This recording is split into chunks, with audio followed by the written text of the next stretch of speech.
অপরাধীদের ভোট না দিতে প্রধানমন্ত্রীর আহ্বান মেনে নিলে আওয়ামী লীগকে ভোট দেবে না জনগণ, এমন দাবি করেছেন বিএনপির সিনিয়র যুগ্ম মহাসচিব রুহুল কবির রিজভী।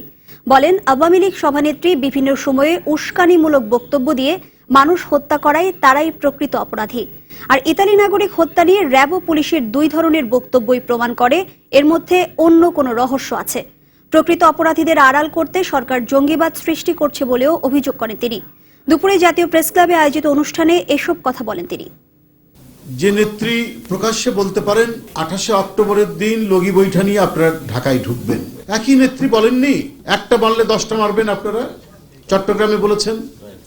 তো যার মুখ দিয়ে এই ধরনের কথাবার্তাগুলি বেরোয় তিনি কি, এটা কার কাছে প্রশ্ন করব? এই জঙ্গিরা সৃষ্টি করছেন এই সরকার, দেশের মধ্যে একটা অস্থিতিশীলতা তৈরি করে আজকে সরকারের বিরুদ্ধে মানুষের যে ক্ষোভ, দৃষ্টিটাকে অন্য পথে ফিরিয়ে রাখার জন্যই আজকে আবার এই সমস্ত জঙ্গিদের তারা তৈরি করছেন, সৃষ্টি করছেন, যে মানুষ ওই দিকেই তাকিয়ে থাকবে।